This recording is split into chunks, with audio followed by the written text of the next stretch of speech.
Yeah. What of it? All right, we're good. Yep. All right. So, hey everyone. Welcome to the third Big East Coast Bias Preview Hangout. I'm Chris Novak alongside Rob O'Neill here from New Jersey, as usual. Rob in Missouri. Today, after talking about Marquette and Creighton in our first two podcasts, we'll be discussing the DePaul Blue Demons this time around as they look to escape from the cellar of the Big East Conference for first time in several years, really. Yeah, it's been a while. DePaul, of course, coming off of a year in which they finished 12-20 with a 6-12 record in conference, lost their first Big East Conference tournament game to Creighton, coincidentally, who we just talked about in the last episode. Of course, there was some promise at the start of the Big East season for DePaul, starting off 3-0 and 5-2, before, and eventually 6-5, before the wheels fell off as they would go on to lose their final 7 games in a row. Yeah. They were actually really good in the non-conference slate up until a certain point, too, and then the wheels kind of fell off there, too. Indeed, they started off 6-1 with a win over Stanford, which was a very quality win for them at home at the Rosemont Horizon in Rosemont, Illinois, up in the northwest suburbs of Chicago. Then they took a loss on the road to George Washington, proceeded to go from 6-1 to 6-7 before the start of Big East play, losing to the likes of Illinois State, Oregon State, Colorado, Ohio, Loyola Marymount as well after that loss to the Colonials on December 11th. Yeah, so it was they were kind of the same team in the non-conference and conference play. Yeah, they couldn't quite sustain their level of success that they had at the start of the season in both conference and non-conference play. Hopefully, for their sake, they begin to put it together. But there's going to be there were some changes in the offseason in Lincoln Park this past year. Oliver Purnell resigning, and then DePaul decided to go to a well that they had gone to before when they were in Conference USA. Yeah, they went back to the last guy to ever get them to the tournament in Dave Lato.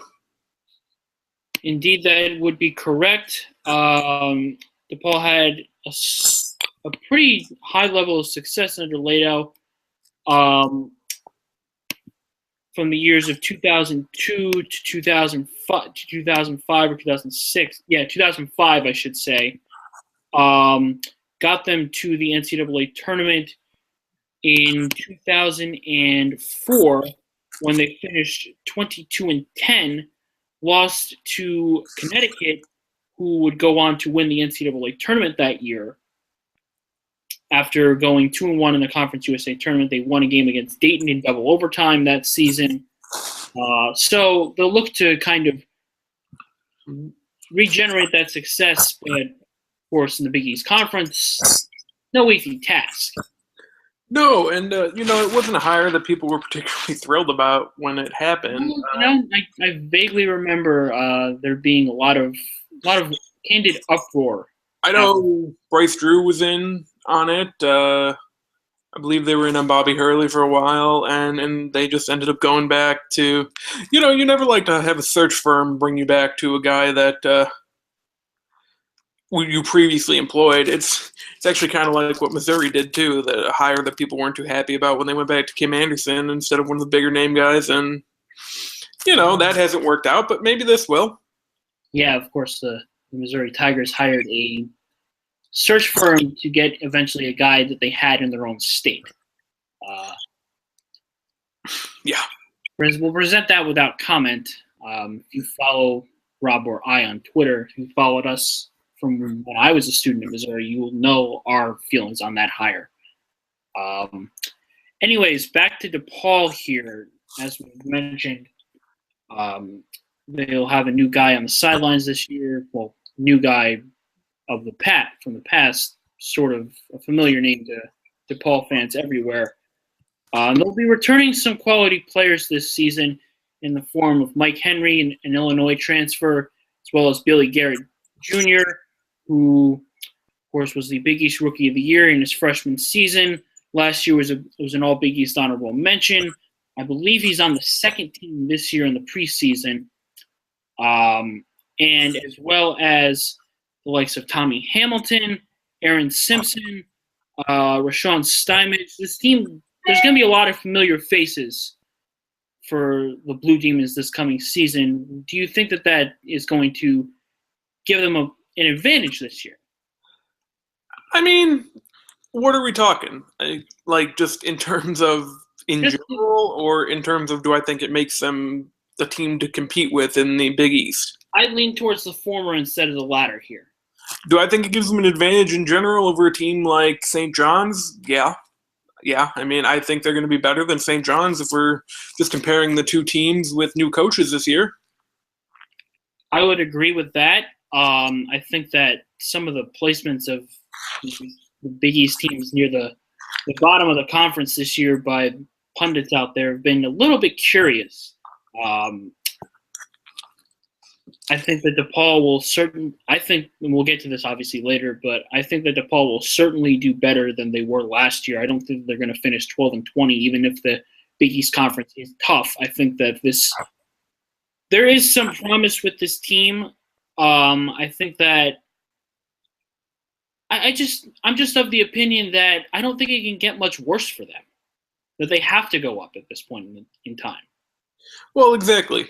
And, a big thing already for Dave Lato, they already got Devin Gage committed in 2016. I mean, he's only 2 stars, sure, but he goes to either Simeon he goes to Curie right now, which is one of the big Chicago basketball schools. And, if you're able to tap into that, even with just 2-star guys at first, but you keep those guys around, that's the key to building a big team there.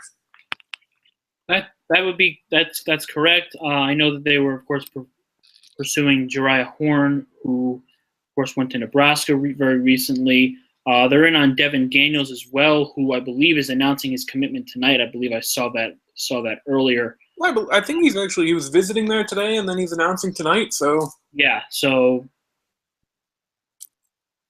we'll see. Yeah, we'll certainly see.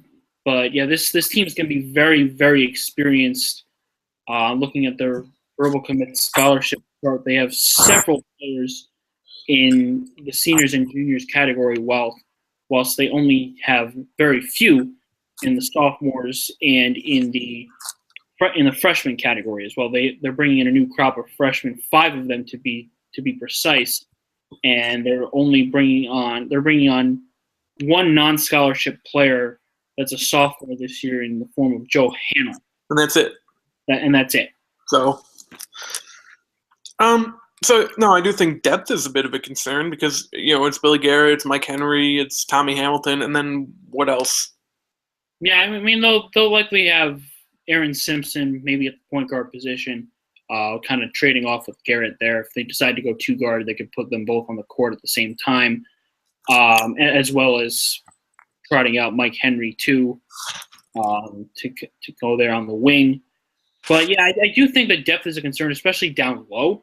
Yeah. And I think we had this discussion yesterday or 2 days ago about their depth at the power forward and center position. Oh yeah, no, I tweeted it out yesterday. It's Rashawn Stymage and then a walk-on and 3 freshmen. Yeah. So those are your power forwards, and then it doesn't get much better because the only other big guy is Tommy Hamilton. So right now he's their only center on the team. Yeah. Which I know Devell Phillips is 6'9"-ish. So, I mean, they can play down low. You don't need, 5 set positions, especially not in college basketball, especially not in the Big East. No, of course not. But, I mean, this is not the Big East of the past where big men were very prominent. I think that this conference is definitely pushing towards very, very guard heavy. Oh, yeah. Yeah. Yeah. Not of Patrick Ewing, Alonzo Mourning, and Derek Coleman off the top of my head from Syracuse. Emeka Okafor, UConn, Hashim Thabit, Roy Hibbert, Roy Hibbert. This definitely is not that type of conference anymore. No, I mean, yeah, it's going to be a problem when DePaul plays Villanova because, Ochefu's going to have a great day, but was DePaul beating Villanova anyway? I mean, there's an opportunity for them to catch them napping if Villanova's looking ahead to Georgetown in the final game of the season, but aside from that, yeah, they're either going to have to beat Villanova at home because Villanova's caught napping, or they're going to have to beat Villanova in Jalen Brunson's Chicago college debut. So good luck. Yeah, exactly. But yeah, anyway, no, I think it's a nice roster. But I think it's top heavy. Yeah, it's definitely a very top heavy team. Not so much keen on depth. If they somehow are able to get a superb amount of performance out of their freshmen, then perhaps we can cross that bridge when we get there. But we'll hold out on that at this point. Yeah. Actually, and just going back to Mike Henry for a second, he was probably their best player last year, all around. I would definitely agree with that. He was definitely their most significant contributor. Had the second highest usage rate of any player whose name was not Derek Wood. Accounted for on 24.6% of possessions, which was 381st best in the country. Based on minutes, that would actually put him near the top, considering that Derek Wood only accounted for 28.3% of minutes last year for the Blue Demons. He was a very good offensive rebounder as well, an 8.9 offensive rebounding percentage, 404th best in the country. Very good three-point shooter as well. Yeah. He checked in at 37.3%, making 31 of his 83 three-point attempts. That put him in the top 500 amongst all Division I college basketball players. So he was pretty much a threat from almost all areas of the floor. Yeah, he's a guy that the Illini probably could have used last year, but it didn't work out there. He transferred, is appreciative of his opportunity, making the most of it. So, that's good. That's what you got to do. Indeed, and I think that what this team needs to improve upon the most, and I think what they maybe can improve on the most, just based off of some of the coaching tendencies of Leitao, is defensively. This team has been abhorrent, to say the least, in most, if not all, defensive categories in the past few seasons, especially under Oliver Purnell. I'm looking through some of their statistics right now. Through Purnell's tenure, I'm seeing a lot of red, and I'm not seeing a lot of green, and that's not great. Well, I saw someone tweet it yesterday after I tweeted the power forward situation out. Purnell built teams for finesse instead of for strength. And, yeah, he did. This last season, they were one of the worst defensive rebounding teams in the country. They had one of the worst free throw rates allowed in the country. They let a lot of teams wreak a lot of havoc with regards to getting to the line. Their strength actually last year was perimeter defense. They only allowed a three-point percentage of 31.2%, 35th best in the country. But they were awful at two-point defense. They let teams convert on 52.7% of all two-point field goal attempts. Yeah. That's not ideal. It's very suboptimal. Yeah. And, the other teams we've talked about so far, a lot of their losses were coin flips or whatever. No. DePaul, when they lost, they lost. Yeah. Yeah, I know. Let's see, 17-point loss to Villanova, 6-point loss to Georgetown, 13 to Xavier, 11 to Providence, 13 again to Villanova, 10 to Butler, 8 to St. John's, nearly 30 points to Providence at home. Yeah. They took a 5-point loss to Georgetown, 13-point loss to Creighton at home, 14-point loss to Butler at home, and then a 10-point loss where they only scored 48 in the season finale against Marquette. I like how you say at home like it matters. We'll get to that. That is something we'll get to. It's always important to talk about that when we talk about DePaul. which I have no problems with. But But yeah, no, it's not a bad roster. It's a roster that could maybe build upon last year a little bit. You know, I'm not super high on them. It's hard to be, but I see maybe what Dave Lato's trying to do. And, you got 2 more years of Billy Garrett probably. Maybe next year you can make something happen. I'm with you. I'm not saying the team's going to finish on the top of the conference. They're going to make the NCAA tournament again. But I just think that there is nowhere to go but up for this team, and I do not think that they're going to be as bad as in the first 2 years of this new conference. Yeah, pretty much. Make that of what you will. Let's see here. What do we want to move on to? We went on the roster and the schedule for last year at the same time, which we don't usually do, but I mean, we can do that. That's fine. Well, I mean, we kind of talked about last year already, though. Yeah, we did. I know we've been doing our incoming recruit profiles, which we have a few on the way for DePaul. I know we have our Elijah Kane one that I had written about, which I had fun with since he's a New Jersey native. I'm currently writing one about Frederick Scott, who goes to the famed Simeon Career Academy in Chicago, which has produced the likes of Jabari Parker, Kendrick Nunn, Derrick Rose, among several others. Yep. I know you're taking some time to write the DeVell Phillips one, correct? Yeah, no, that went up today.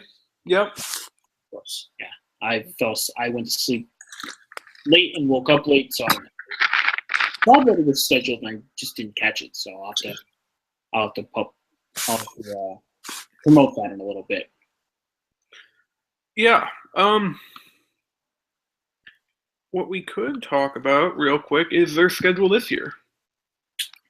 Yeah, let's go over that since we've done that pretty much with 2 editions of the podcast here. We can take a gander at their non-conference course. So we'll start off against Western Michigan at the McGrath Phillips Arena in Lincoln Park on November 14th. Western Michigan last season was, they went 20-14 in the MAC. They were not spectacular team. No, they weren't terrible though. I mean, they were. It's a game that DePaul. Is your volume good? Am I good? Can you hear me? Yeah, no, you went out for a second. All right. No, but Western Michigan wasn't great, but they do have a couple nice players that DePaul's going to have to watch. Namely Connor Taba, returning player who is one of the more efficient shooters in the country on their team. A very good defensive rebounder and assist maker as well. He's probably their best returning player. They lose David Brown, who graduated, who is one of their more significant contributors, but they'll have youngster Tucker Hammond, as well as returning sophomore Drake Lamont, who was good as a freshman for them, 6'10", 240. He'll probably be a good presence down low for the Broncos this coming season after starting for much of the year at the center position. Yeah. So that'll be a nice little matchup to watch for with him and Tommy Hamilton likely banging bodies down low. And then DePaul goes to University Park in the Bryce Jordan Center to face Penn State in their Gavitt tip-off game. Yeah, it's a good matchup in that both teams aren't very, good this year. I mean, to put it nicely. Yeah, Penn State. They've made some headway. Unfortunately for the Nittany Lions, they won't have the likes of DJ Newbill around this year. He graduated last year. Nope. Newbill was a terrific player for them. But they have Ross Travis, and they have a nice recruiting class coming in. As well as Geno Thorpe, I believe they have Brandon Taylor as well.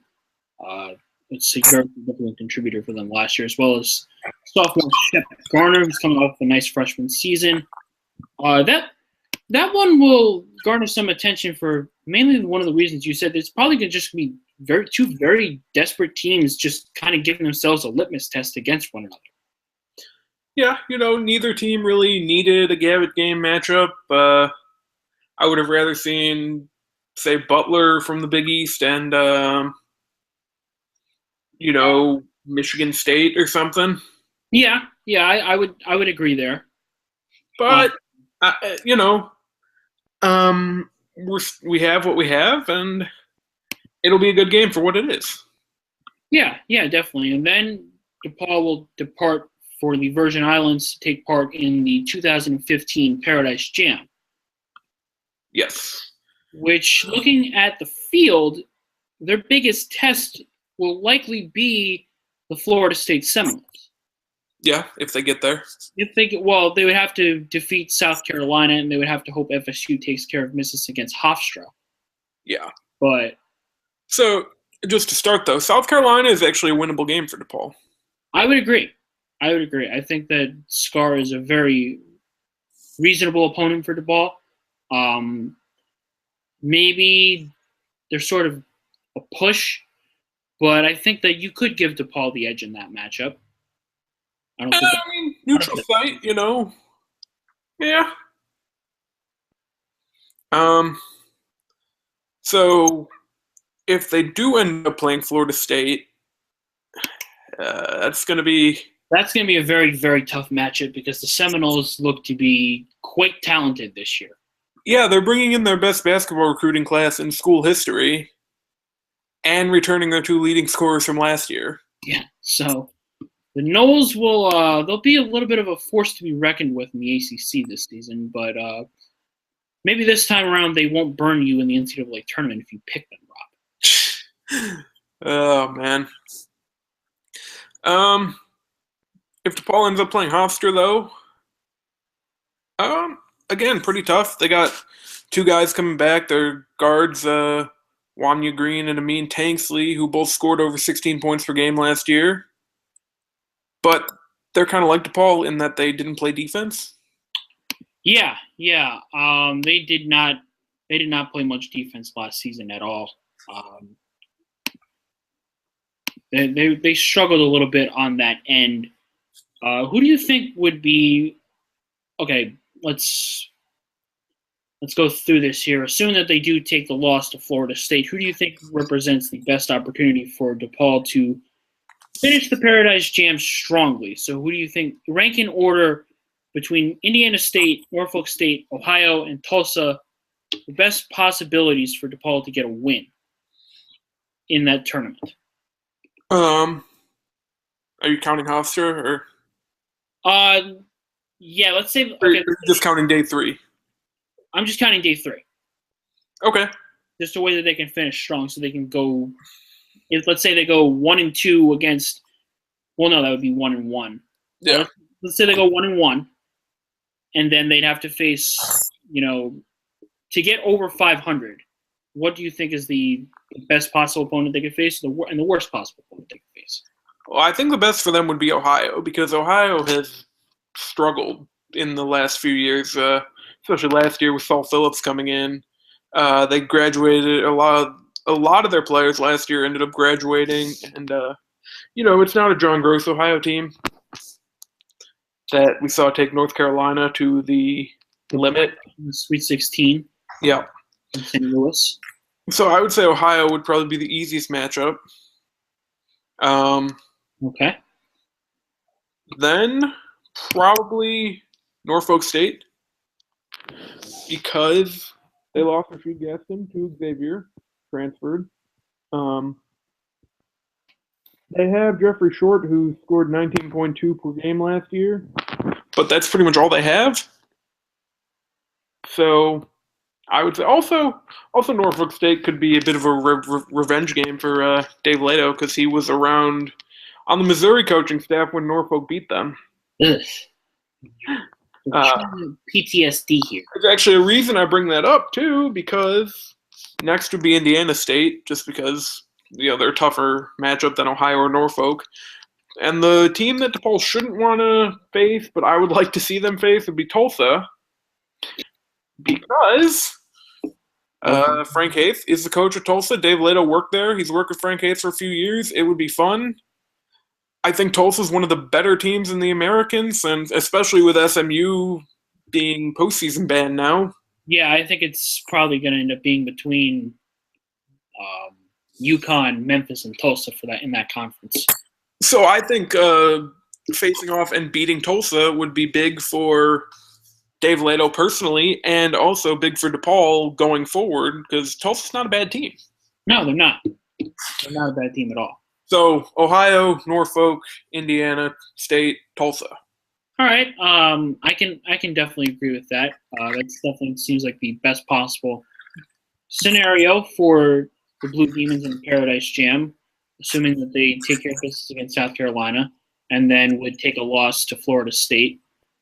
Yeah, that's probably the best way that they can go 2-1 in that tournament. And hey, if they beat Western Michigan, they beat Penn State, then they're looking at a 4-1 record heading into the matchup at UIC.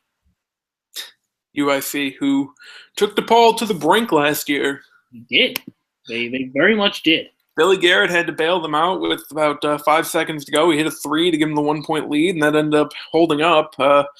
UIC went 10-24 last year, and they play in the Horizon League, who do not have Butler anymore. So honestly, that's the last time I thought about the Horizon League, was when Butler was making the Final Four. So, well, the Horizon League did have Valparaiso and Green Bay, two teams who yeah, okay, very well could have made the NCAA tournament last year, in my opinion, at least. No, I think DePaul's not going to get caught sleeping again to UIC. Really, the great thing about this game is it's a road game for DePaul, closer than where they play their home games. Yes, of course. And then after the USC matchup, they'll have 2 of 3 games at home against Chicago State and Arkansas Little Rock, mixed in with a trip to Drake in Des Moines on December 9th. They'll beat Chicago State for sure.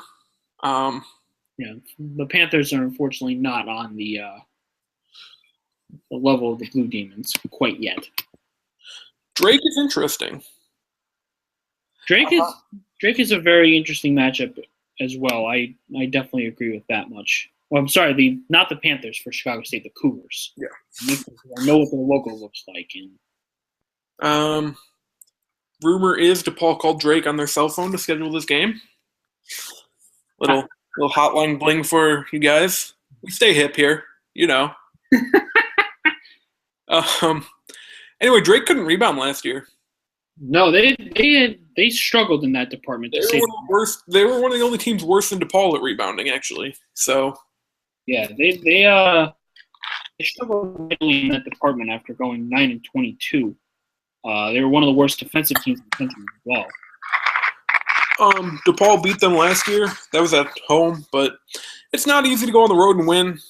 But I think DePaul would be favored in this game. I would agree. I don't see Drake being at that level right now. Now, of course, he's saying something when talking about DePaul, but I definitely would agree that DePaul will likely be favored and will likely win that matchup. So then they have the matchup against UA Little Rock before traveling to Palo Alto to take on the Stanford Cardinal. Yeah.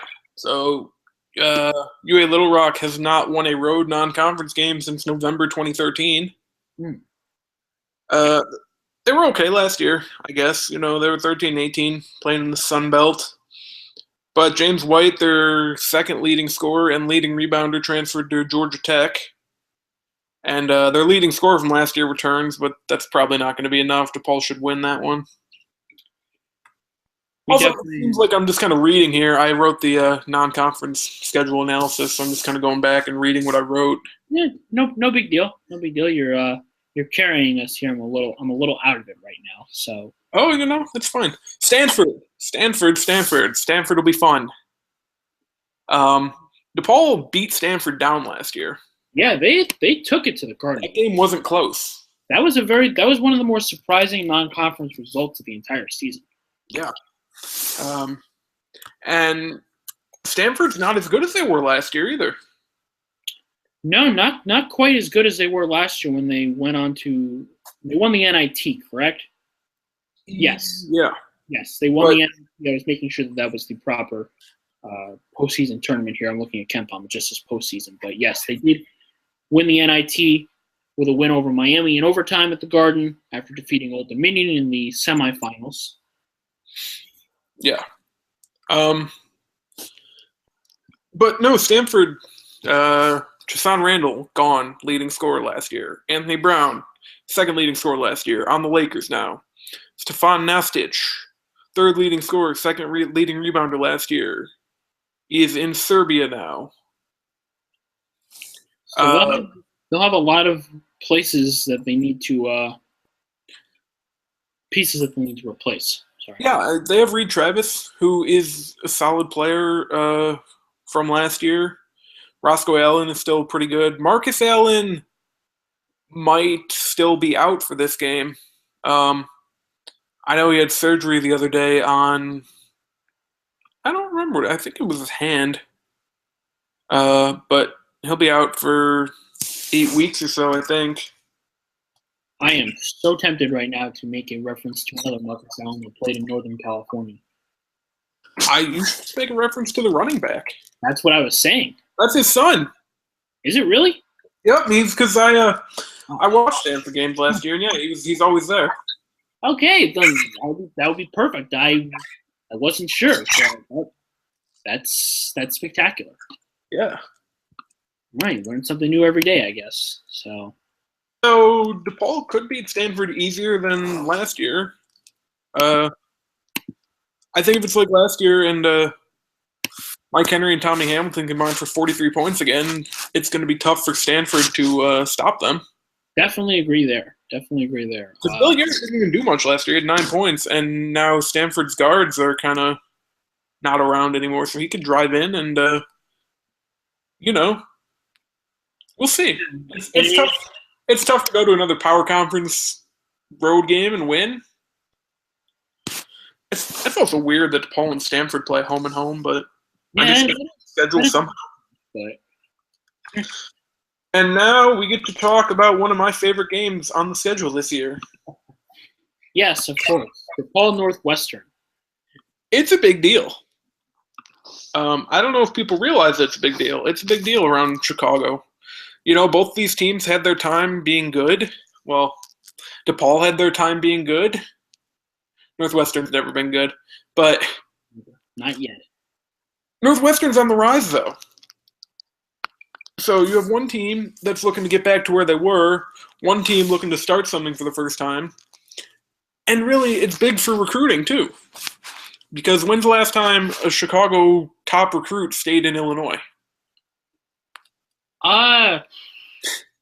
It's tough for me to figure out. Yeah, I can't. Kendrick Nunn.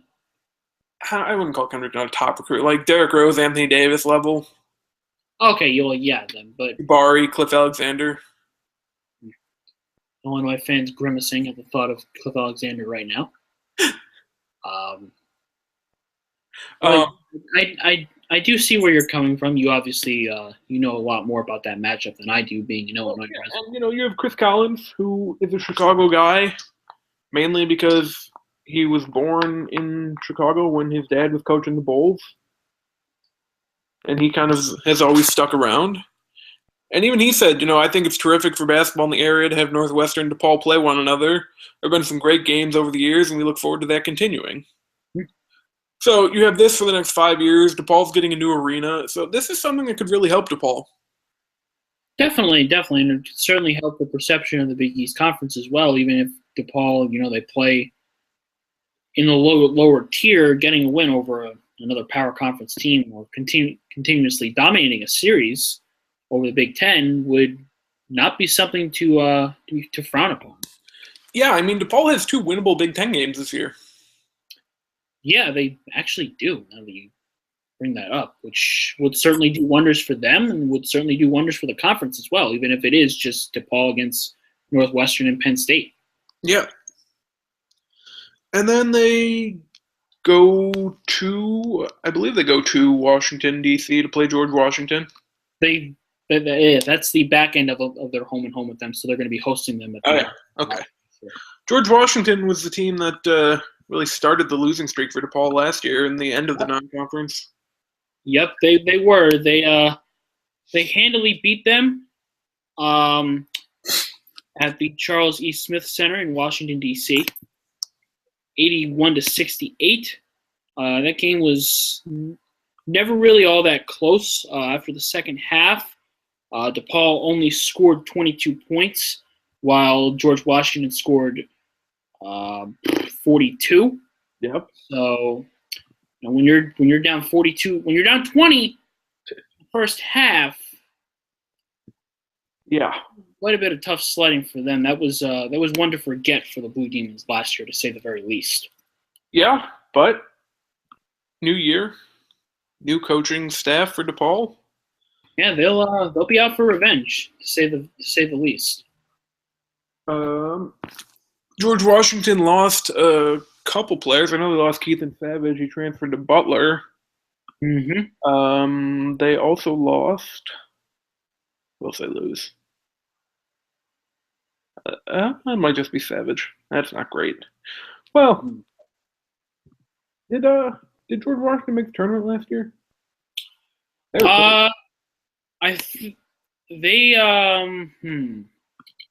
not. They did not. They were close because they won 22 games. They won 21 going into the selection. Oh yeah, they were in the NIT. Yeah, they were in the NIT. They lost to Temple. They beat Pitt. Yes. Which is just a total Pitt thing to do. Mm-hmm. That definitely is a... I miss Pitt. I do too. Oh yeah, it was 2 years ago they made the tournament against Memphis. Yes. Yeah, but George Washington, I mean, if that's a loss DePaul takes, George Washington should be one of those teams that's kind of sitting on the bubble again from the A-10. The A-10, I think it's Rhode Island and George Washington, especially since Dayton's without, what's his name for first semester? The kid that got kicked out and then tried to sue and then... Yeah, I know exactly what you're thinking about right now. He got upheld like yesterday, too. I should know his name. Let's see. It was either Devin Scott or Jalen Robinson. Or no, that was last year. I'm sorry. Jesus.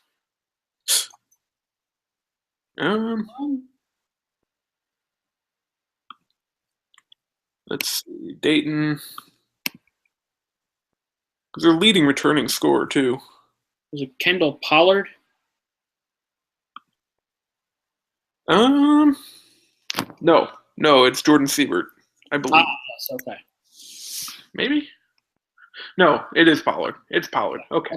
Jordan Siebert was a senior last year. Okay, but yeah.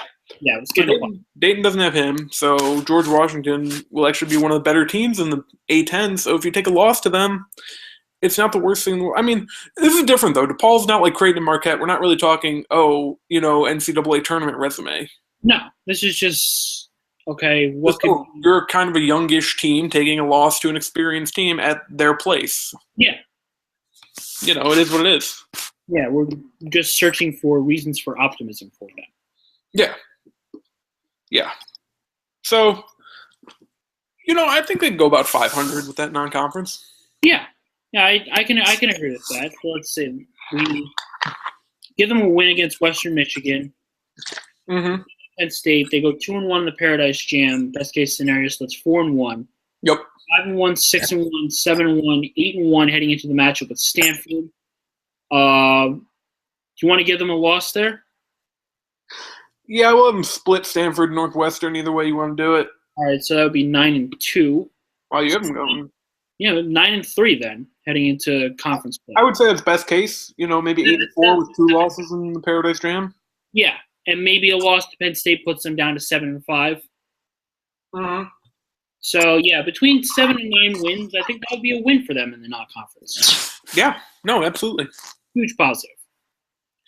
The conference schedule we're not doing because, It's so tough, but I definitely, if we're gonna just select a few games here, because I did go over this in my league schedule analysis post, the matchup versus Seton Hall on January 2nd represents an interesting opportunity because that game will be at 10 a.m. Central Time. Yeah. So that game might produce some very sloppy basketball. Yep. That's going to be 10 a.m. Central, 11 a.m. Eastern tip in Newark. It does really no favors to either team. So I could think that this may play into their hands and give them a much-needed win, given the stretch that they're going to be undertaking after that, because it doesn't exactly get easy for them after that, because then they have to host Butler, go to Georgetown, go to Xavier, host Creighton, and then go to Marquette, and then Butler, and host Xavier in that, and then host Providence in that order. It doesn't really get much easier. Actually, in fact, after that, they have to go to Creighton. Yeah. So. And then they host Villanova. It really does not get any easier for them until they go to St. John's, and they won at Carnesecca in the last 5 trips to that venue on the St. John's campus in Jamaica, Queens. So they might be better in the non-conference than last year, but might be worse in actual conference play. They might be, but if they can get a few bounces to fall their way, I don't think that they'll finish 10th in the conference. Yeah, no, I can see that. That's fine. Yeah, okay. I know we had some questions the other day. Yeah. Can get to those right now. Good to me.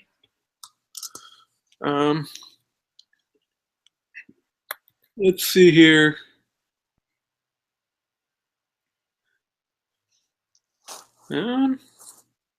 Okay. What happens first, Half-Life 3 or the new DePaul Stadium?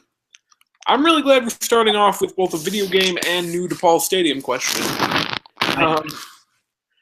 Half-Life 3 will probably not ever end up happening, so I would say by default the new DePaul Stadium, but I'm also not sure that the new DePaul Stadium is going to open when they say it's going to, even when they pushed it back now to fall of 2017 instead of, early 2017. It was never going to be early 2017. You don't get construction done in Chicago in the winter.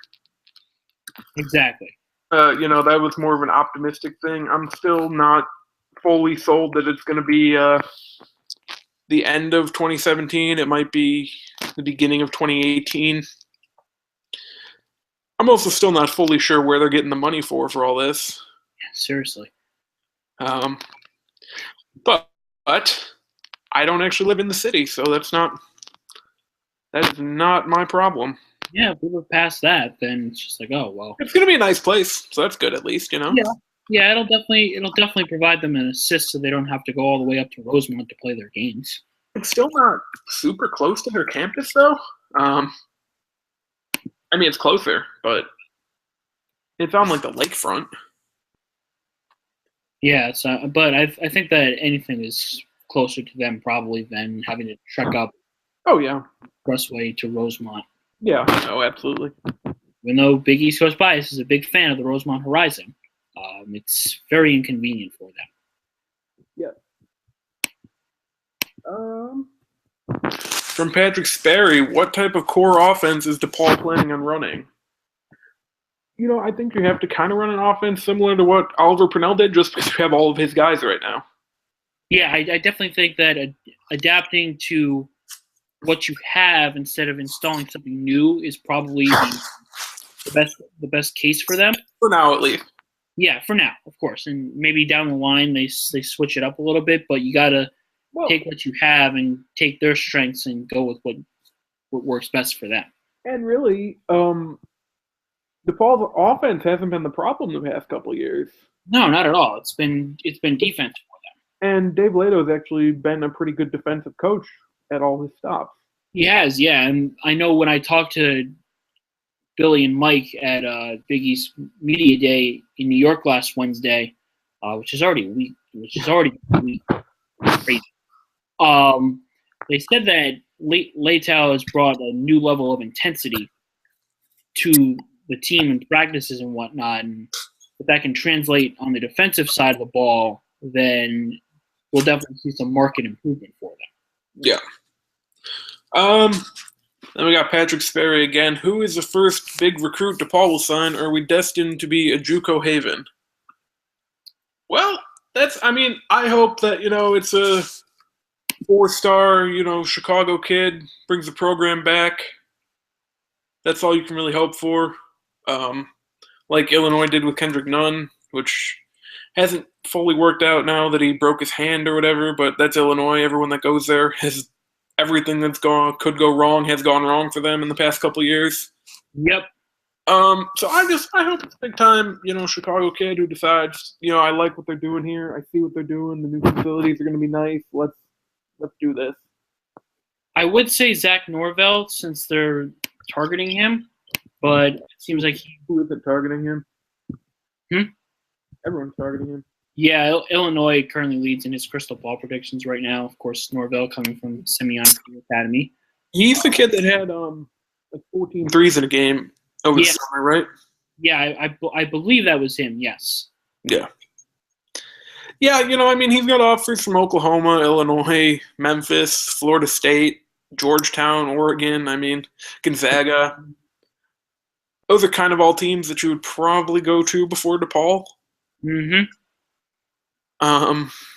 It's just a matter of fact, Nick Rakosevich also may be possible.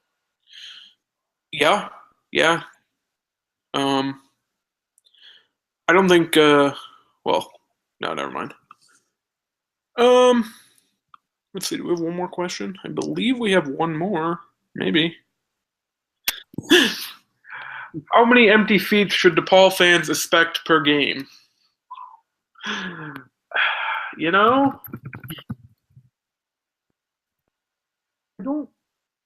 don't like that they're, so down in terms of attendance every year. I get it. Because the Rosemont Horizon, and that's what we're calling it all year, deal with it. Yep. It's out in the suburbs. It's by my house. It's by O'Hare Airport. It's not near Lincoln Park, really. And, not at all. the 7:30 game. Actually, what I equate it to, the White Sox have attendance problems because a lot of their fans are in the suburbs, but you have all these night games and you have to go down the Kennedy at rush hour. Well, no one's going to want to do that. Exactly. It's the opposite here. You have a lot of your fan base in the city. No one really cares in the suburbs. No one's going to want to come out and sit through the traffic. Not to mention, it's not the nicest stadium. No, it's really not. The concourses are very narrow. Rosemont Horizon, perfectly acceptable for wrestling. Yeah. You want to go to a Chicago Wolves game? It's okay for that. It's not a great basketball building, though. No, it is not. No, it is not. But to get back to the actual question, the average attendance last time that something was released was from Crane, Chicago in 2014, and the average was below 2,000 per game, which is about. And then, that number brought the total for the last 4 years. So it's 2010 to 2014 to under 2,700 per game. And that building holds about, roughly, I think with a basketball layout, you could probably get about 14-ish thousand in there. I might be a little high on that, but let's see. Let's see. Capacity, basketball, 17.5. So... yeah. So there's going to be empty seats. Yeah, an abundance of them.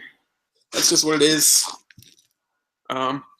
Which actually is interesting. Are they going to be able to fill their 10,000-seat new arena? At first you will, obviously. It's a new arena. Yeah. But are you going to be able to keep it? Yeah, well, of course they have to sustain a level of success first before they... Oh, of course. Of course. All right, what else do we have here? We don't have any questions anymore. I guess we're done here. So the main bullet point of this presentation is that we both think that DePaul is not going to be as bad as they've been, I should say. Yeah. And that there are some reasons for optimism.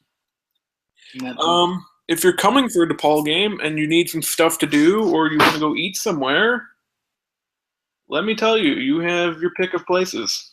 Oh, yeah, and we both have, and I've developed enough of the knowledge after being in the Chicagoland area every once in a while for the last 5 years of places to go, things to eat.